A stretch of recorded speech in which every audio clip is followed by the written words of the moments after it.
তো আমরা আজকে এসেছি দাদা শ্বশুরের বাড়িতে। তো এখানে এসে তোমাদের একটা জিনিস দেখাচ্ছে। অনেক আগের যে ঘরগুলো হয় না, সেই ঘরগুলো দেখাচ্ছে। আচ্ছা আচ্ছা, ক্যামেরাম্যান।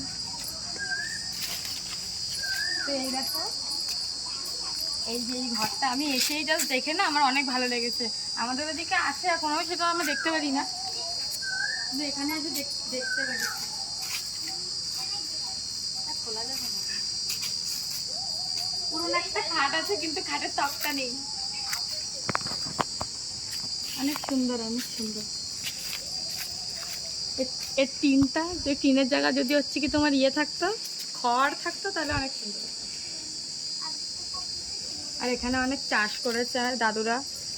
এই যে হচ্ছে কুমড়ো, ওই যে হচ্ছে লাল শাক, ওই যে হচ্ছে ভেন্ডি। আমি একটু আগেই জানতে পেরেছি ওটা ভেন্ডি গাছ। ওটা লঙ্কা। এই যে আমার দিদি লজ্জায় চলে যাচ্ছে। যাই হোক, এখানে যদি আমি থাকতে পারতাম গাইস, কত ভালো।